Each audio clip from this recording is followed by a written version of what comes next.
Many years later, the young man looked back on the time when he first heard of the principles of one-minute management. It seemed like a long time ago. He was glad he had written down what he learned from the one-minute manager. He had put his notes into a book and had given copies to many people. He remembered Ms. Gomez's telephoning to say, "I can't thank you enough. It's made a big difference in my work." That pleased him. As he thought back on the past, he smiled. He remembered how much he had learned from the original one-minute manager, and he was grateful. The new manager was also happy that he could take the knowledge one step further. By giving copies to many other people in the organization, he had solved several practical problems. Everyone who worked with him felt secure. No one felt manipulated or threatened because everyone knew up front what he was doing and why. They could also see why the seemingly simple one-minute management techniques, goals, praising, and reprimands, worked so well with people. Every person who had their own copy of the text could read and reread it at their own pace until they could understand it and put it to good use themselves.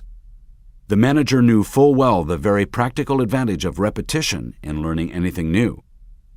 Sharing the knowledge in this simple and honest way had, of course, saved him a good deal of time, and it had certainly made his job easier. Many of the people reporting to him had become one-minute managers themselves, and they in turn had done the same for many of the people who reported to them. The entire organization had become more effective. As he sat at his desk thinking, the new one-minute manager realized what a fortunate individual he was. He had given himself the gift of getting greater results in less time.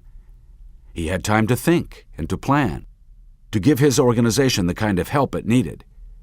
He had time to exercise and stay healthy. He knew he did not experience the daily emotional and physical stress other managers subjected themselves to. And he knew that many of the other people who worked with him enjoyed the same benefits. His department had fewer costly personnel turnovers, less personal illness, and less absenteeism. The benefits were significant. As he looked back, he was glad he had not waited to use one-minute management until he thought he could do it just right. After his staff had read about this management system, he had asked each person who reported to him if they would like to be managed by a one-minute manager. He was amused to learn that there was something that people really wanted even more than learning how to become a one-minute manager themselves, and that was to have one for a boss. Once he knew this, it was a lot easier for him to clearly tell his staff that he wasn't sure that he could do it just exactly the way he was supposed to.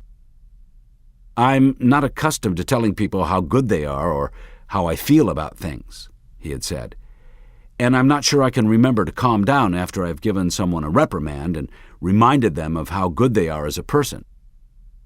The typical answer from his associates had caused him to smile. "Well, you could at least give it a try." By simply asking if his staff wanted to be managed by a one-minute manager, and by admitting that he might not always be able to do it right, he had accomplished something very important. The people he worked with felt that he was honestly on their side from the very beginning, and that made all the difference. Then the new one-minute manager got up from his desk and began to walk about his uncluttered office. He was deep in thought. He felt good about himself, as a person and as a manager. His caring about people had paid off handsomely. He had risen in the organization, gaining more responsibilities and more rewards.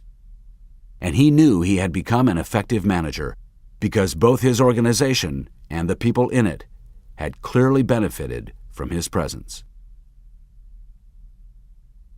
Suddenly the intercom buzzed and startled the man. "Excuse me, sir, for interrupting you," he heard his secretary say, "but there is a young woman on the phone. She wants to know if she can come and talk to you about the way we manage people here." The new one-minute manager was pleased.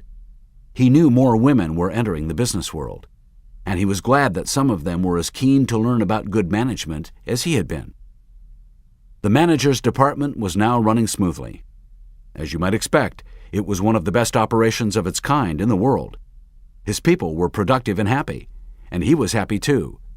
It felt good to be in his position. "Come any time," he heard himself telling the caller. and soon he found himself talking to a bright young person. "I'm glad to share my management secrets with you," the new one-minute manager said as she showed the visitor to his couch. "I will only make one request of you." "What is that?" the visitor began. "Simply," the manager began, "that you share it with others."